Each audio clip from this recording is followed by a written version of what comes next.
এক হাতে কখনো তালি বাজে না, এক হাতে কখনো তালি বাজে না। এটাকে কিন্তু দুই হাতে রাখাইতে হবে, নাহলে কোনো পাত্র সঙ্গে সংঘর্ষ করাইতে হবে, দেন তারপরে আপনি তালি বাজাতে পারবেন।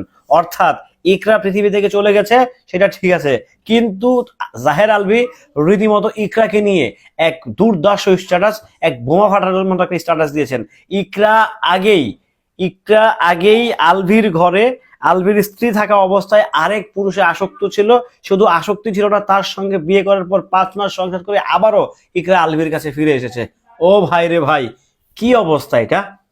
হ্যালো এভরিওয়ান, আসসালামু আলাইকুম। শিমুল আছি আপনাদের সঙ্গে। আসলে ব্যাপারটা কতটা মানে কি বলবো আসলে বুঝতেছি না।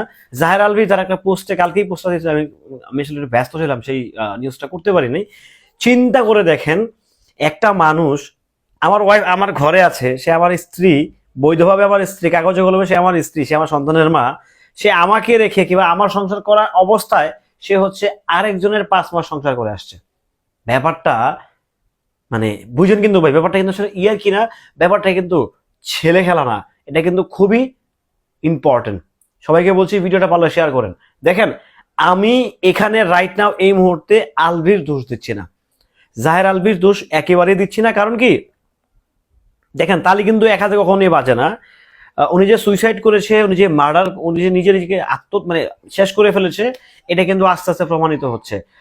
আমাদের ইকরা যিনি প্রয়াত হয়ে গিয়েছেন, উনি আগে থেকেই ট্রমাটাইজে আসক্ত ছিল। মানে উনি ওনার স্বামীকে চরম লেভেলে সন্দেহ করতেন, যা ইচ্ছা তা করতেন রীতিমতো। ঠিক আছে, জাহের আলভীর সঙ্গে তিথির একটা সম্পর্ক আছে, এটা পরিষ্কার, এটা সত্যি, এটা এখানে যদি দুইটা মানুষ যদি অস্বীকার করে, সেখানে এটা যে এখন নিজেকে সেফ দেওয়ার জন্য, নিজেকে সেভ করার জন্য এই ভাষণগুলো দিবে সোশ্যাল মিডিয়াতে। বাট সত্যিকার অর্থে যেহেতু অন্য আর্টিস্ট গুলো বলছে যে তিথির সঙ্গে জাহের আলভীর একটা রিলেশন আছে, সেটা থাকতেই পারে। কিন্তু যেটা শকিং নিউজ, সেটা হচ্ছে যে জাহের আলভীর পরিবারে থাকা অবস্থায় ইকরা নাকি আরেকজনের কাছে বিয়ে বসছিল। চিন্তা করেন ভাই, আপনি কারে ভালো বলবেন?